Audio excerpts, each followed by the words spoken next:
Protocolo, né? Mas chegou. Calma.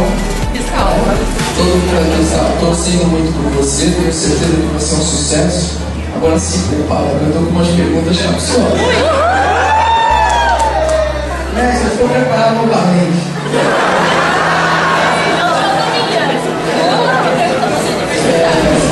Vamos começar a nossa 490ª, 95ª reunião de atribuição da monografia aos 13 dias do mês de março de 2013, às 19 horas, nas dependências do campus Guarujá, da Universidade de Ribeirão Preto, reuniram-se os seguintes professores: professor mestre Tiago Felipe Afansi, professor mestre Rodrigo Faria Julião, professor especialista Vitor Rodrigues Leal, membros da planta examinadora para, sob a presidência do primeiro, proceder à atribuição do aluno Antônio Pacheco Silva Júnior, do curso de Direito, do ano de 2013, com o título Os efeitos das decisões do Supremo Tribunal Federal no controle concentrado de constitucionalidade.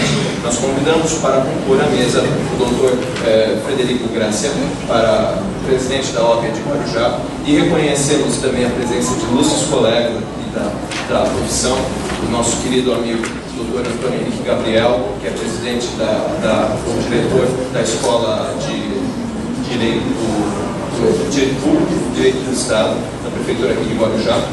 Nós reconhecemos também o Dr. Nelson e outros tantos colegas advogados aqui presentes, que temos um prazer muito grande, em especial também faço reconhecer a doutora Sulinás aqui presente na nossa noite de hoje. Então, dando continuidade agora ao nosso evento, passamos sem mais demoras a palavra ao nosso querido amigo, querido aluno, nosso querido orientado, Antônio Pacheco. Primeiramente, quero agradecer a banca que está presente, doutor Julião, doutor mestre Tiago, doutor Vitor Leal, doutor Frederico. Sabe que é um prazer enorme você estar presente nessa noite. Quero também cumprimentar de forma especial, em nome do meu pai também, Antônio Pacheco, a presença de todos vocês que se dispôs a sair de Alagoas, viajar 3 dias do ônibus para estar presente aqui nessa monografia. Quero dizer que essa data especial eu fico muito feliz de compartilhar com vocês esse momento. Eu deixar agradecimentos finais, que nós não me emocionam, eu não consigo, mas sabe desde já que vocês são muito especiais.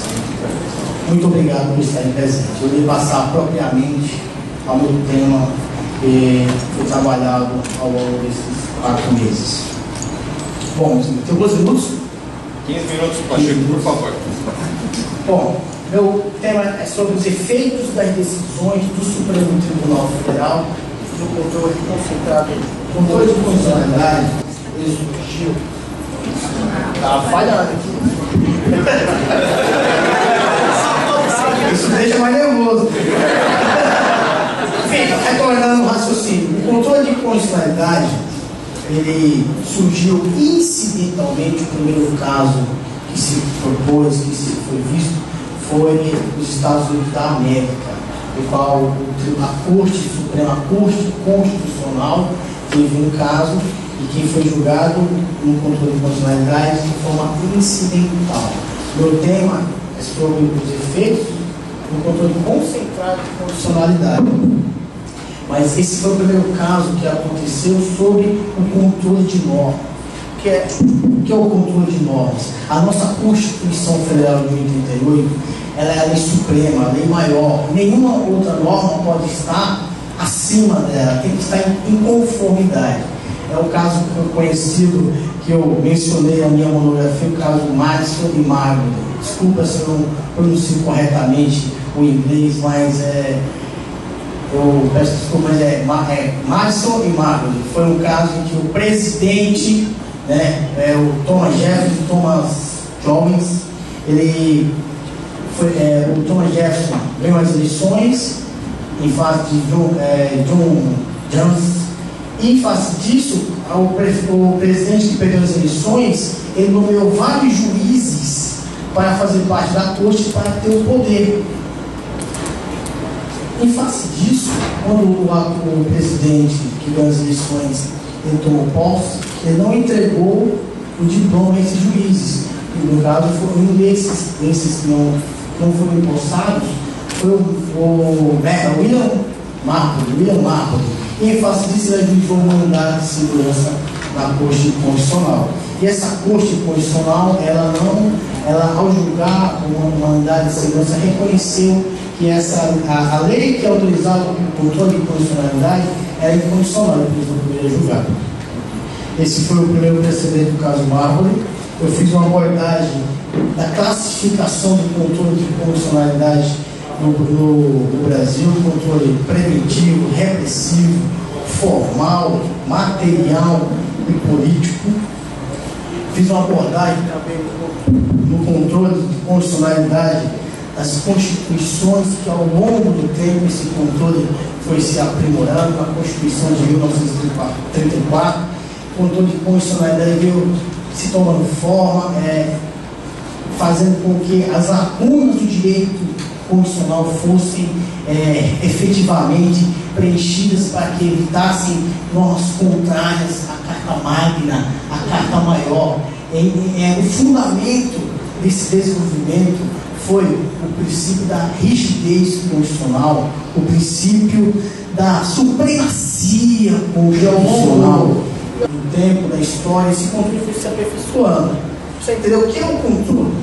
Nós temos uma Constituição Federal que tem as leis maiores. Não pode nenhuma outra lei ser superior a ela. Por isso que houve o controle de constitucionalidade, com a Lei 9.868 de 99, para justamente evitar isso, em razão do princípio da segurança jurídica. Eu fiz um esboço rápido do contexto histórico e irei rapidamente agora passar para o tema propriamente em debate. Controle de constitucionalidade sobre os efeitos do Supremo Tribunal Federal. Atualmente, a Corte Constitucional vem decidindo de forma ampla, em razão do artigo 27 da Lei 9.868 de 99. O que esse artigo fala? Que o STF pode declarar uma lei inconstitucional, mas não declarar sua nulidade. Só para os senhores entenderem melhor, por exemplo, no Brasil foram feitos alguns municípios de forma inconstitucional, porque não obedeceram de forma como prevê a lei, os procedimentos.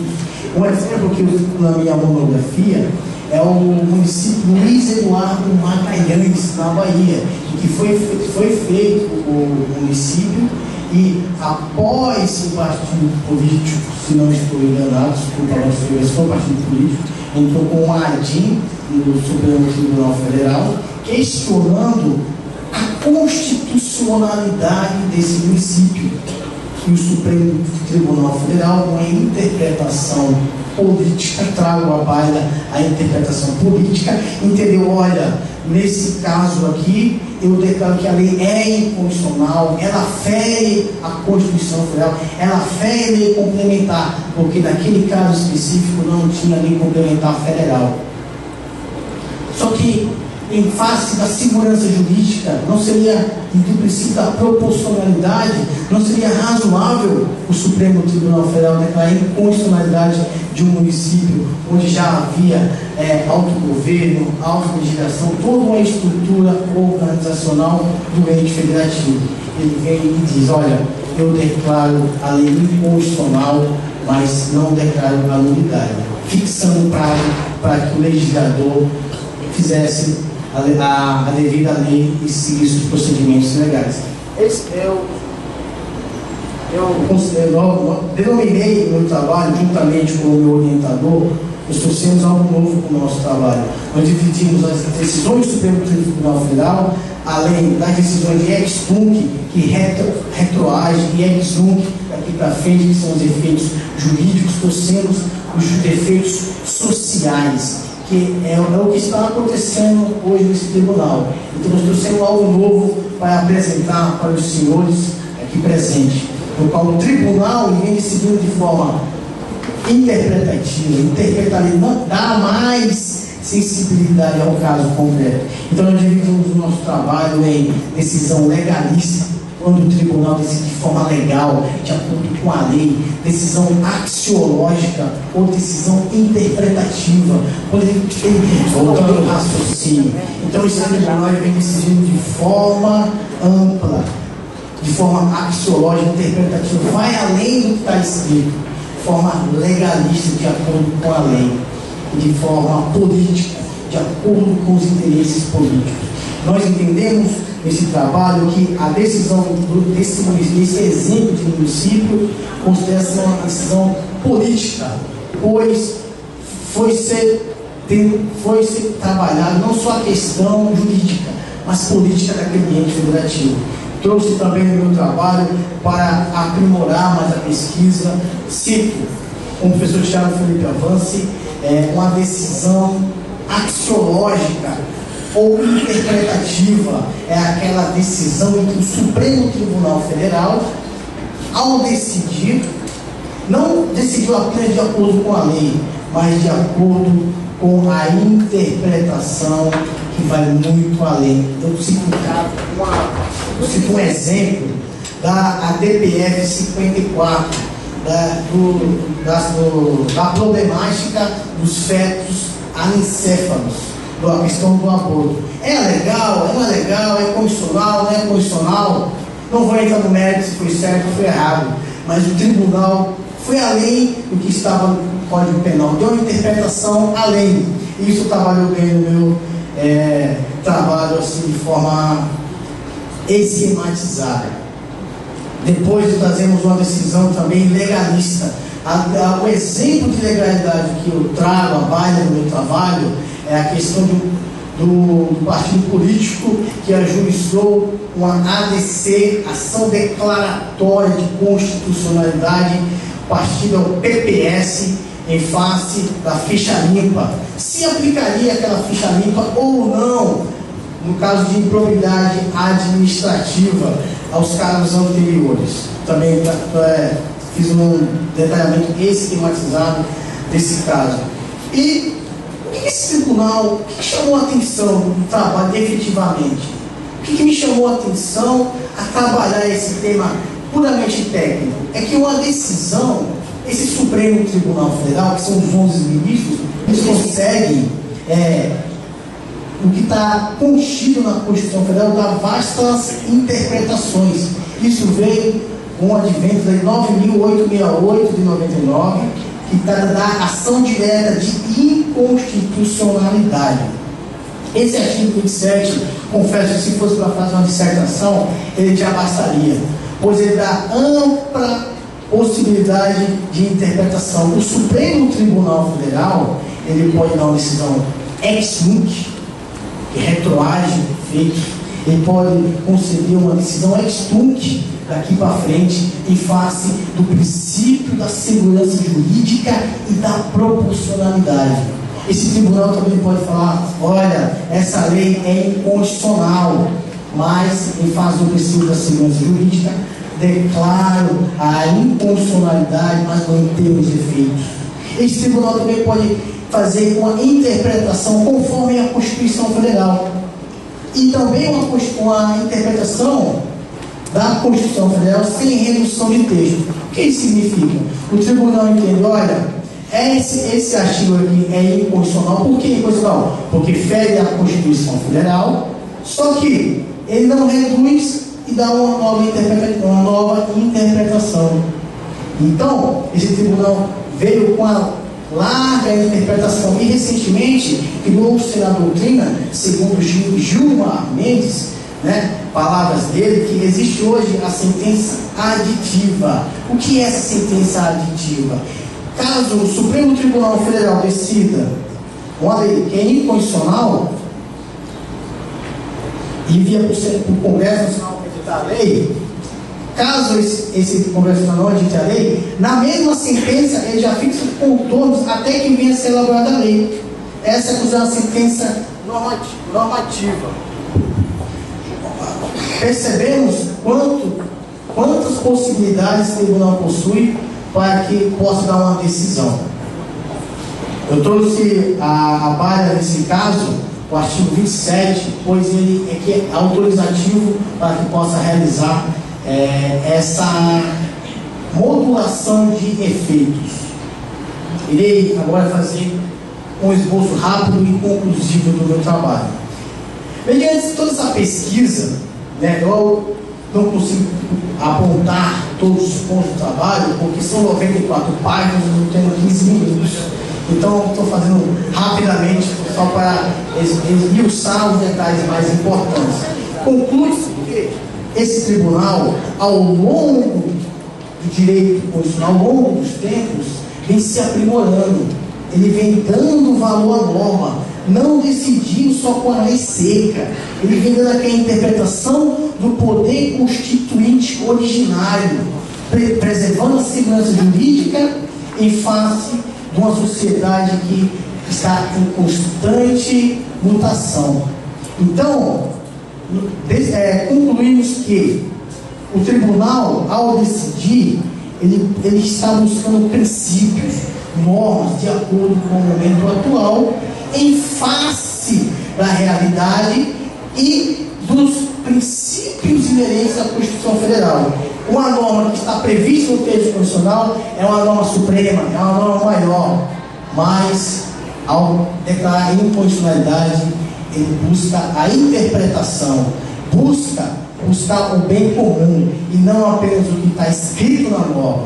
Então eu concluí dessa forma, pois o artigo 27, ao dar possibilidade de discricionariedade a esse tribunal para que ele possa conceder várias decisões para buscar o bem comum, eu não tenho dúvida que nessa pesquisa o tribunal vem desenvolvendo esse aspecto discricionário. E sem dúvida, isso é um detalhe pessoal na conclusão que eu cheguei nesse momento, ao final do estudo, que esse artigo 27 veio para buscar as decisões no caso concreto o qual a norma não consegue atingir. Esse foi o trabalho elaborado por mim e em supervisão do professor Thiago Felipe Avanço, o qual eu agradeço enormemente. No final, eu faço as considerações finais, mas eu agradeço o tempo e foi esse o meu trabalho. Muito obrigado. Parabéns.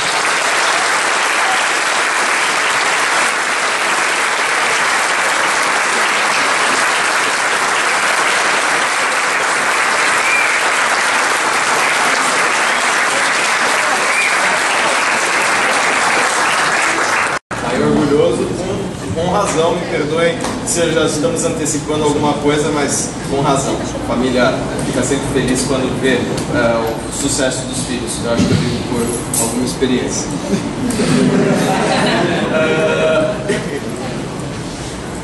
Pacheco, algumas considerações que eu preciso fazer. Primeiramente, passar para o resto da turma todo. Todos os meus alunos que já foram alunos meus de Constitucional, os que ainda são meus alunos de Direito Constitucional, vocês começam a perceber, através dessas temáticas que são trazidas, a importância daquela matéria que a terceira etapa estava vendo ontem comigo, o segundo ano estava vendo ontem comigo, que era a etapa falando sobre hermenêutica, falando sobre a questão da interpretação constitucional. Vocês percebem que o trabalho dele é um trabalho todo voltado nessa parte filosófica, todo voltado nessa parte de hermenêutica, um trabalho de grande complexidade e um trabalho que agregou, me parece, inovou, me parece, na questão da visualização dos efeitos do controle de constitucionalidade. Aí eu engajo a minha primeira pergunta, meu querido aluno Pacheco. A primeira pergunta que na verdade eu gostaria que você discorresse um pouquinho mais, que me parece que é um dos suprassumos do trabalho, é a questão dos efeitos do controle de constitucionalidade. Bom, a gente tem já percebe-se que a gente tem um efeito de controle de constitucionalidade no âmbito jurídico, você já passou por eles muito bem. Nós temos os efeitos jurídicos do controle de constitucionalidade, quando a gente fala no controle efeitos ex nunc, vinculante, etc. Então, esses efeitos jurídicos já são muito bem definidos, porque a legislação, a normativa, está muito clara com relação aos efeitos. Mas a inovação, e aí que justamente é uma assunto, inclusive, já adianto para você já sabe que eu já lhe adiantei, assunto para tese de mestrado, talvez de doutorado, é a questão de uma percepção realista de como encarar as decisões do Supremo Tribunal Federal. Isso é inovação. Isso é matéria de inovação de direito. E essa matéria, a gente teve o prazer muito grande de poder trabalhar ela junto. Quais são os efeitos, de que forma que são construídas as decisões do Supremo Tribunal Federal? Você colocou legalistas, axiológicas e políticas. Eu gostaria de perguntar para você, e ontem vou citar o mesmo exemplo daquela que eu havia colocado ontem.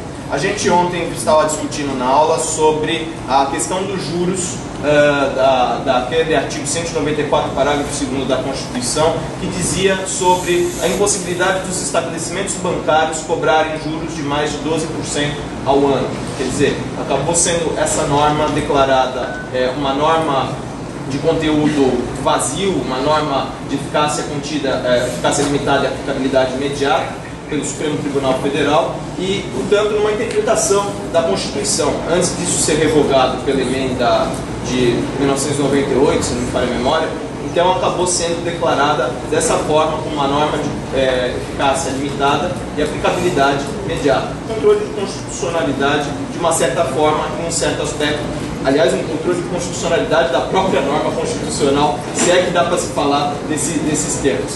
Eu gostaria que você comentasse um pouquinho sobre essa tríplice divisão, um pouquinho mais sobre essa tríplice divisão, as decisões legalistas, as decisões axiológicas e as decisões políticas. Primeiramente, eu agradeço a sua pergunta, professor Tiago Felipe Avanço, e discorrer um pouco mais sobre essas três decisões. O Supremo Tribunal Federal, ao longo desses anos, e por nossa Constituição Federal de 1988, alguns mecanismos jurídicos impulsados na nossa CF de 88 não são suficientes para acalmar todos os aspectos sociais. E em virtude disso, trazemos à baila essa decisão axiológica, política e legalista. Por quê? Porque nesse exemplo que você citou, em que o tribunal deu uma interpretação dos juros, eu percebo, neste caso, em que ele fez uma interpretação, não entro no mérito se foi certa ou correta, que nos leva até a seguinte pergunta: até que ponto o tribunal pode influenciar nos direitos e garantias pelo controle de constitucionalidade? Bom, essa é uma pergunta que vai levar a sua resposta de acordo com o meu entendimento e com a pesquisa que foi realizada. Eu entendo que as decisões legalistas, axiológicas ou interpretativas, ao longo dos anos, o tribunal vem dizendo: olha, o que está escrito na Constituição Federal, em alguns artigos, não abrange a realidade. Então, iremos fazer um julgamento desse artigo de acordo com o social, dando a ela uma interpretação além do que está escrito. Então, no meu modo de ver, no meu humilde modo de enxergar as decisões do Supremo Tribunal Federal, permite-se entender que o fato de ele estar eu sinto que o meu trabalho é até uma forma de forçar esse tribunal a criar novos mecanismos em face do artigo 27, pois não seria possível, mesmo tendo a DIN, a DPF, a DIN comissão, a DIN interventiva, aclamar todos os casos. Lógico, sempre que esse tribunal vem dar uma decisão, ele vai tomar por base, fica claro nos acordos no qual eu pesquisei, que sempre em face da segurança jurídica e do excepcional interesse público. Então, e da rigidez constitucional. Então, esses princípios balizarão as decisões. Aproveita, Pacheco, então, fala um pouquinho do que é neoconstitucionalismo e eu encerro o meu questionamento por aqui. E estou fazendo esse questionamento só porque você me pediu, porque senão eu já me daria por satisfeito e já passaria a palavra aos professores convidados.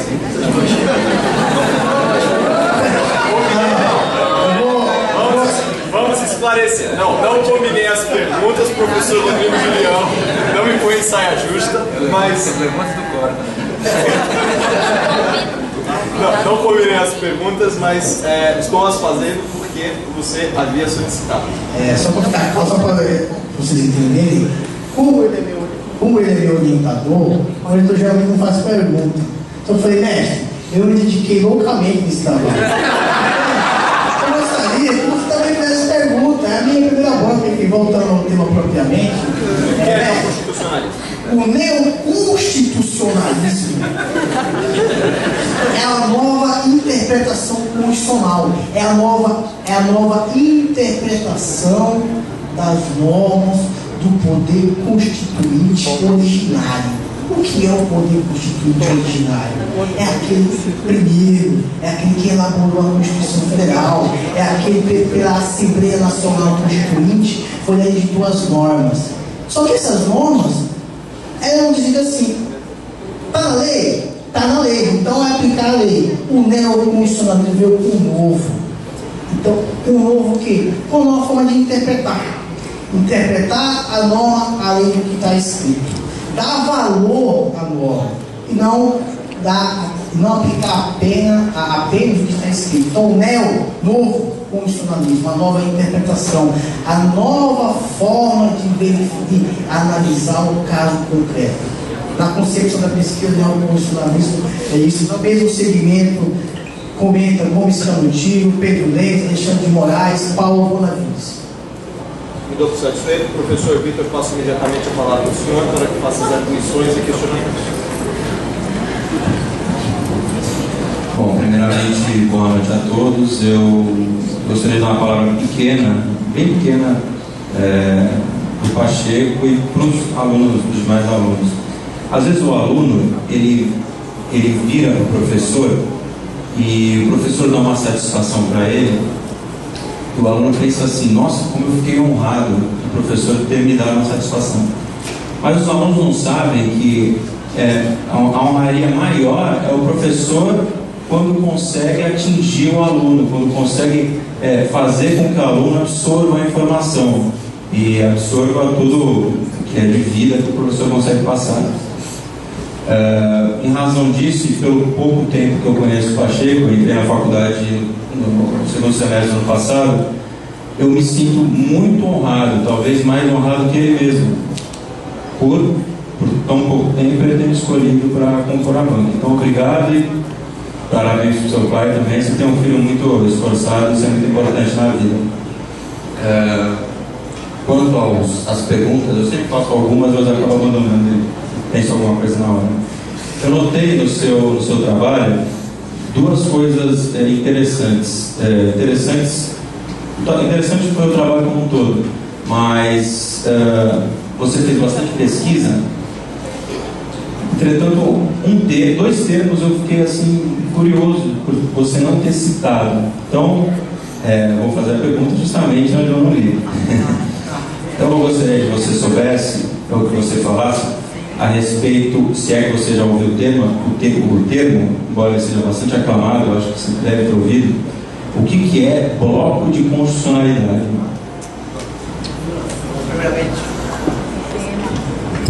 Primeiramente, essa pergunta, bloco de constitucionalidade não foi objeto propriamente da minha pesquisa, mas ele respondeu de acordo com o raciocínio, o controle concentrado de constitucionalidade que foi aprimorado ao longo da pesquisa.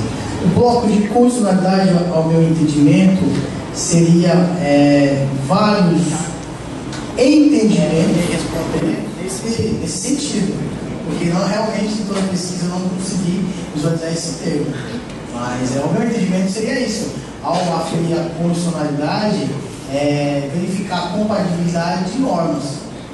Dessa forma eu iria fazer esse bloco de bloco constitucional. Vira pela palavra. Para você interpretar uma lei infraconstitucional como inconstitucional, você deve olhar a Constituição. Algo além da Constituição, além do texto escrito, pode ser parâmetro do controle no Brasil, por exemplo? Olha, existem duas correntes. Uma corrente fala que nós temos que analisar a Constituição, o que está escrito ali, ao aferir uma norma constitucional e inconstitucional, e ao longo dos tempos, como eu abordei, está ocorrendo uma mudança nessa forma de analisar. Então, ao aferir se a norma é constitucional ou inconstitucional, o tribunal estava nos princípios inerentes ao poder, os princípios que embasam aquela Constituição, os valores democráticos inseridos no texto. Dessa forma, atualmente estão fazendo e realizando as decisões. Muito bem, essas formas, essas duas maneiras, esses dois objetos que você citou, realmente estão dentro do conceito de bloco. Bloco é algo além da Constituição. E o decreto sobre deficientes físicos foi aprovado como emenda com valor, com quórum e com fórmula de emenda constitucional. Se algo for uma lei infraconstitucional, for contra esse decreto, que repito, foi aprovado por emenda, essa lei infraconstitucional contra o decreto, ela vai poder se declarar inconstitucional? Olha, primeiramente, obrigado pela pergunta novamente. E para o Supremo Tribunal Federal declarar inconstitucional ou constitucional, ele não são todas as leis e atos normativos que são passíveis de controle. Né? No livro do Dr. Rodrigo Julião, ele comenta que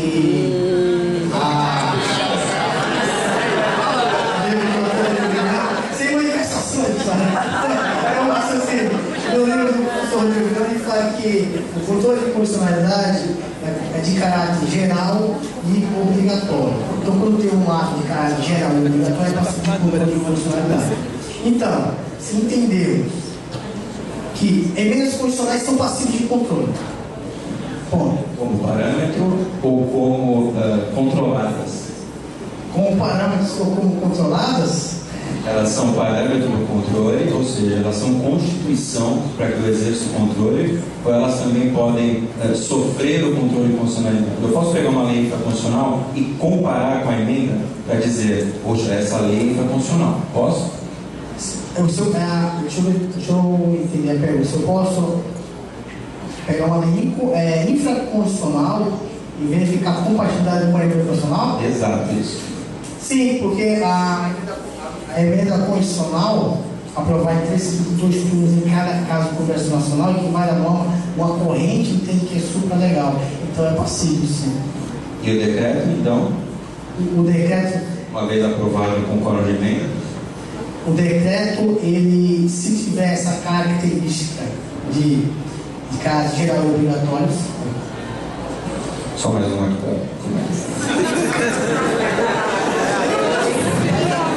Essa aqui é mais concurseira. Por isso que eu te escolhi, para você loucamente. Você chegou a citar no trabalho, eu achei bacana a sua explicação, eu quero que você faça a exposição também. Qual a diferença básica entre efeito vinculante e efeito ou eficácia erga omnes? Obrigado pela pergunta, mestre. Ele respondeu você com profundidade.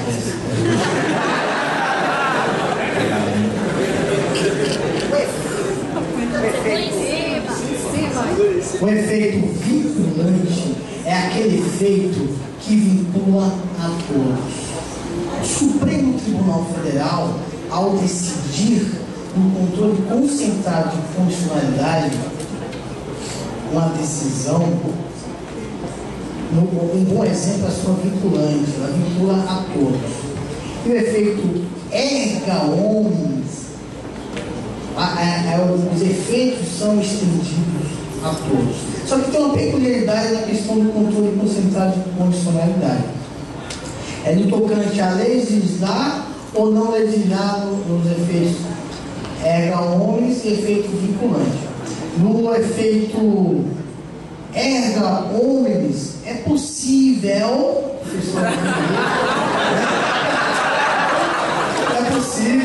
que o Supremo Tribunal Federal, que o Legislativo possa legislar. No efeito vinculante, não é possível que o Legislativo legisle. É isso mesmo. Você tocou no Legislativo, eu gostaria de saber então, indo para outro poder, se o Judiciário fica vinculado, desculpa a redundância, com o efeito vinculante. O Judiciário fica vinculado com o efeito vinculante. Ele não fica vinculado com o efeito erga omnes, porque vai poder dar outras decisões. E para terminar, e o Pleno do STF fica vinculado? Pense bem. Boa pergunta. Mas eu vou responder você com propriedade.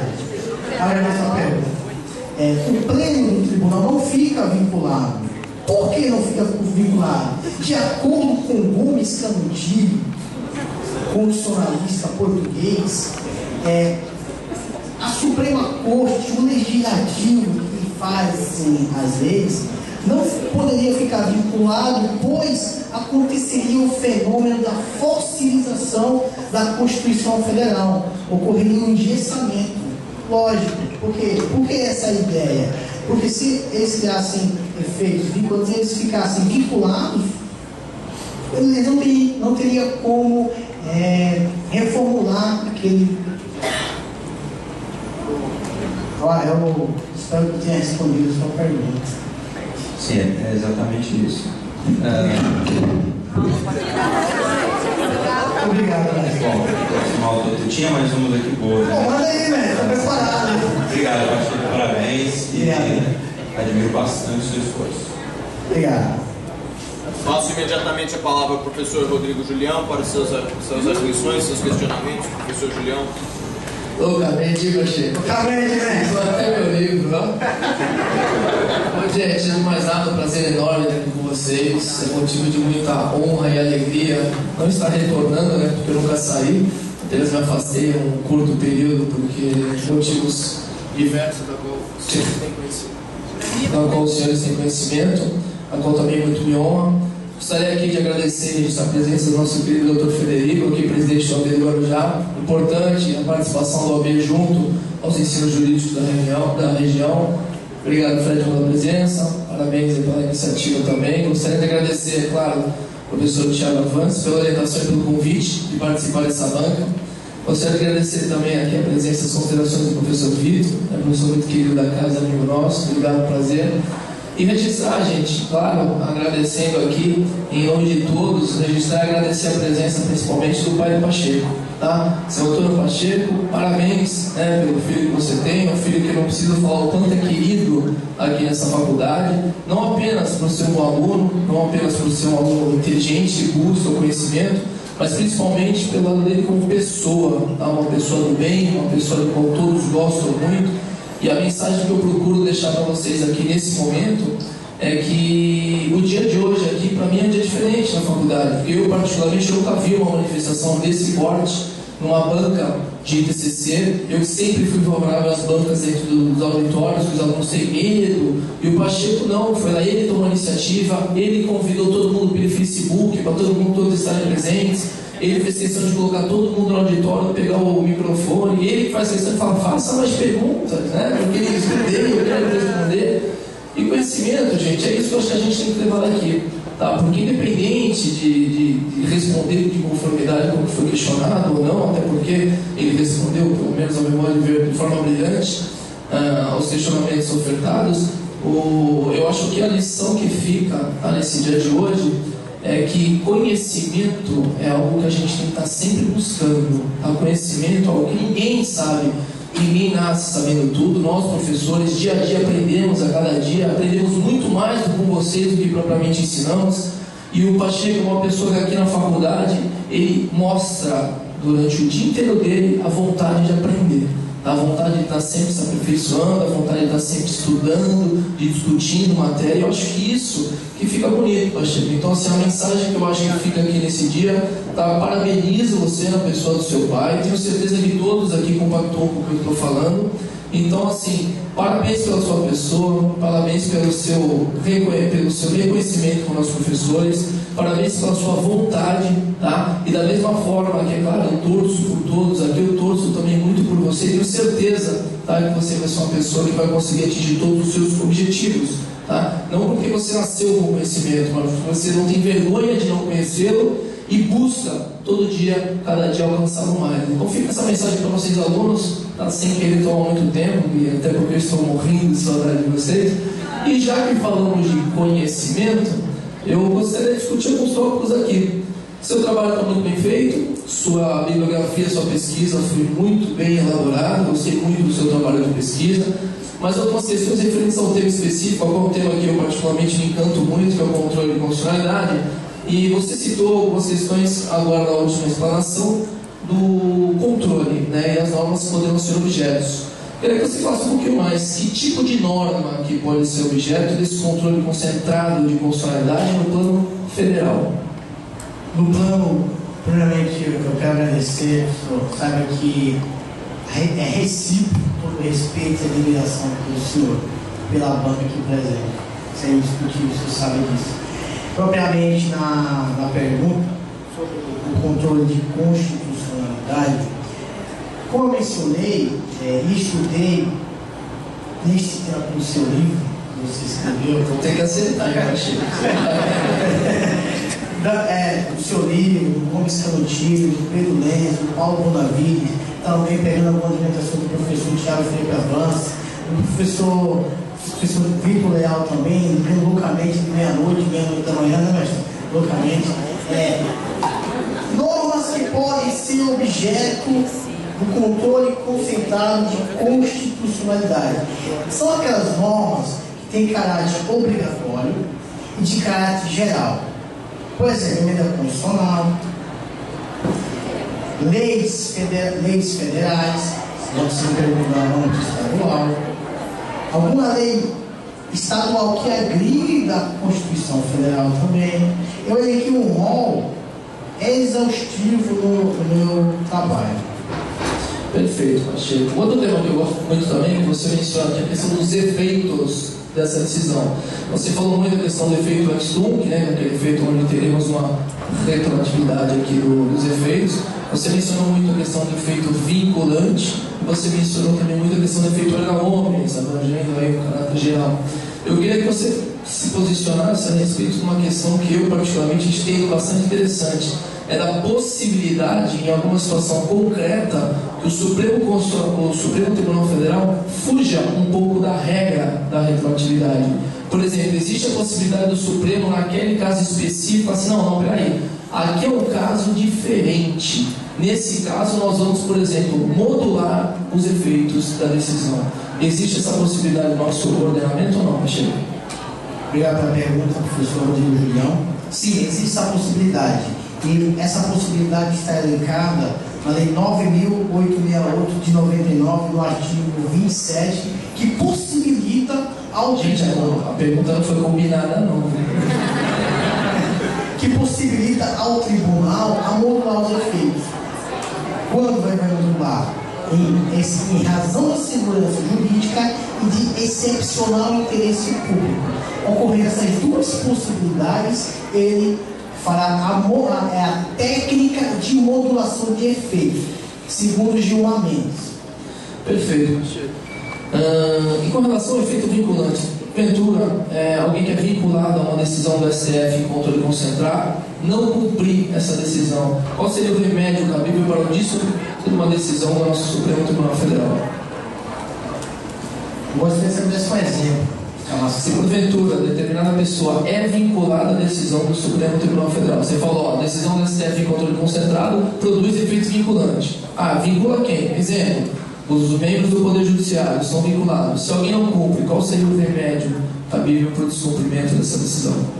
Seria a reclamação direta para o STF. Perfeito, Pacheco, loucamente. Você está loucamente!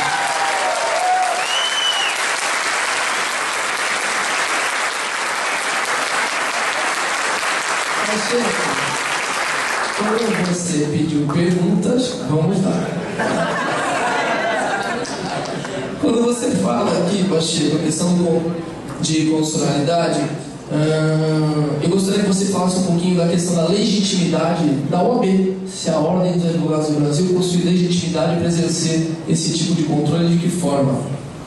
Excelente pergunta, eu agradeço mais uma vez a sua pergunta. Sim, respondendo a sua pergunta, a OAB, a Ordem dos Advogados do Brasil, é uma das legitimadas, prevista, inclusive, um rol taxativo no artigo 103 da Constituição Federal de 1988. E falo ainda mais, esse órgão, que é a OAB, ele não precisa da chamada pertinência temática para avisar a ação direta de inconstitucionalidade. O que seria a pertinência temática, Pacheco? A pertinência temática é que alguns legitimados, por exemplo, a entidade de classe de âmbito nacional, que tem, segundo o seu livro, segundo as suas anotações, Rodrigo Julião, Pedro Luiz, Alexandre de Moraes e Paulo Bonavides, que haja esse órgão tem uma finalidade, a finalidade que ele exerce é uma especificidade, e também que haja também de âmbito de uma sociedade organizacional não federativa. E Pacheco, eu gostaria que você mencionasse aqui, que você falou no seu trabalho, que o controle de constitucionalidade pode ser realizado também pelo Poder Executivo, ou seja, fora do Supremo Tribunal Federal. O Poder Executivo, uma pessoa, acredito eu, o Presidente da República ou o Governador do Estado, estaria realizando esse controle. Como ele é feito? Fora do Judiciário, exercendo um controle de constitucionalidade?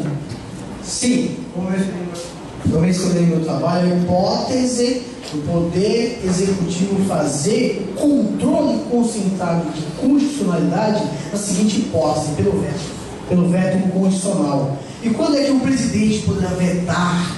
Quando é que ele poderá olhar agora e falar, olha, essa norma eu vou vetar porque ela é inconstitucional em dois aspectos. Em razão da norma ser inconstitucional e por não ela ter interesse social. São por esses dois requisitos que o Executivo, por meio do veto, poderá realizar o veto político e o veto jurídico. Isso. Sim. Pacheco, mais uma vez, muito obrigado pelo convite que eu recebi, estou muito honrado, parabéns pelas suas respostas, parabéns pela sua apresentação e, acima de tudo, parabéns pela sua pessoa. Um grande abraço, você é um amigo, um aluno que eu jamais vou esquecer. Obrigado. Obrigado.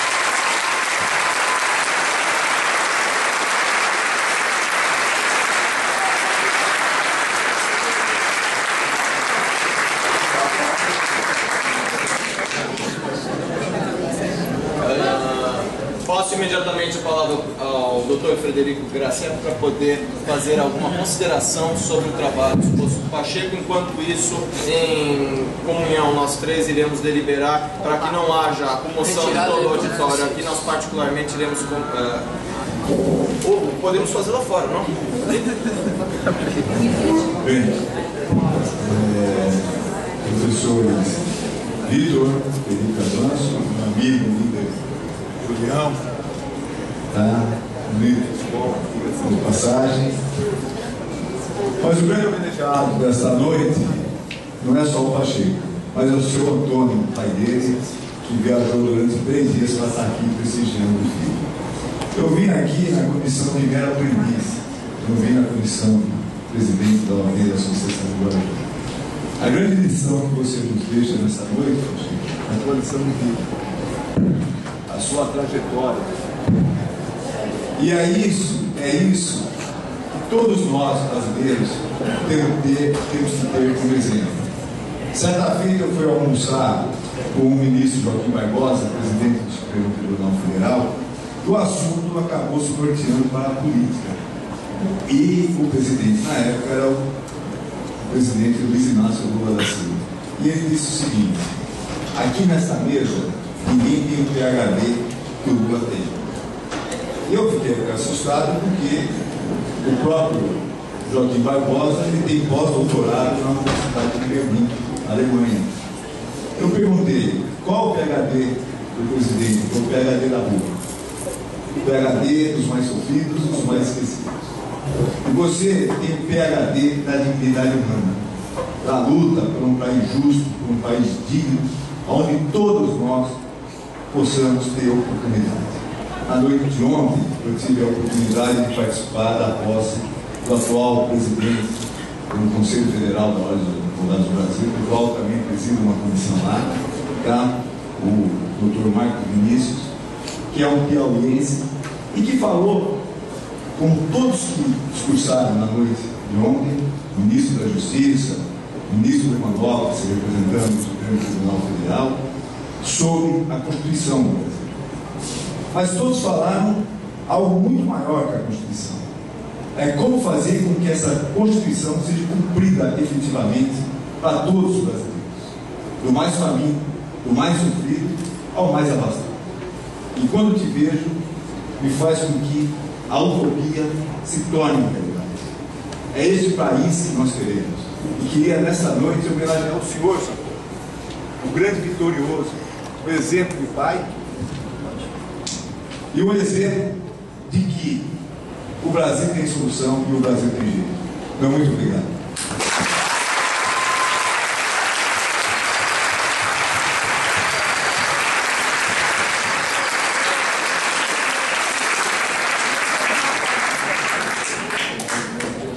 Permita-me, professor, antes mesmo de você divulgar o resultado, de fazer um agradecimento especial ao senhor, doutor Frederico, por fazer parte desse momento especial da minha vida.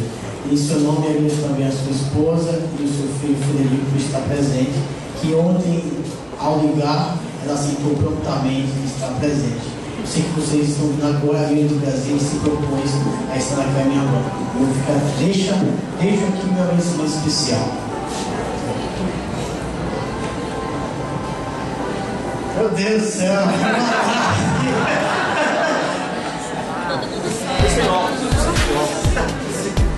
Realizada a arguição e procedida a reunião entre os senhores professores da banca, foi atribuída a média 10.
Especial para com o meu aluno, para com o meu orientado. Agradeço o carinho por essa criatura, agradeço todo o nosso carinho. Parabéns.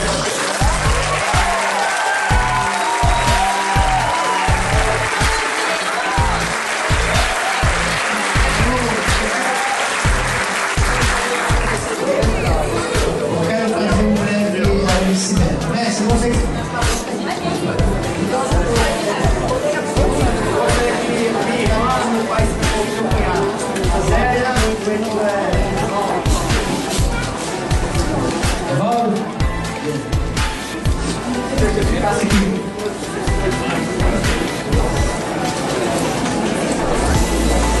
Pessoal, vou falar aqui no Gogol mesmo, que é assim que foi feito as coisas inicialmente, não tinha nada disso. Então, pessoal, eu não tive Natal, eu não tive Ano Novo, eu não tive férias, eu não tive descanso, mas não tem emoção maior que você realizar um sonho que é hoje apresentar uma monografia.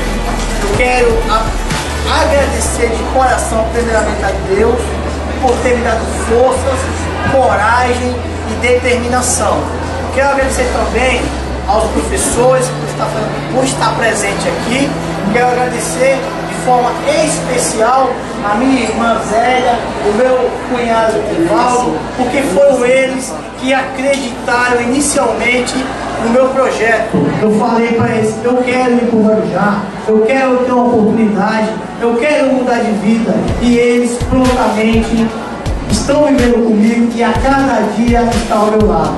Quero agradecer, em nome dele, eu quero agradecer ao meu pai, pois eu saí de casa com 15 anos e não tive a oportunidade de viver a minha infância com os meus pais. Eu deixo um agradecimento especial para vocês, e nessa noite, um Floridas concretiza aquilo que 8 anos atrás eu coloquei no coração.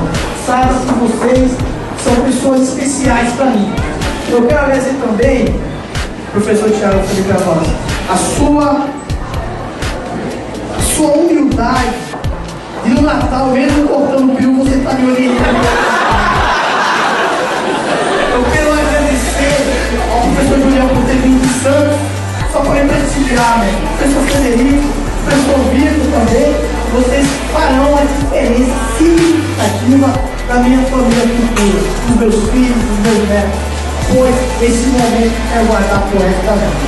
Eu quero fazer um agradecimento especial agora a vocês, pois a alegria que eu estou sentindo aqui, eu creio, eu não tenho dúvida, que é a mesma alegria que vocês estão no coração. Pois bem, cada um que está aqui, eu bati a porta deles, pedindo ajuda, e eles me ajudaram de forma direta ou indireta.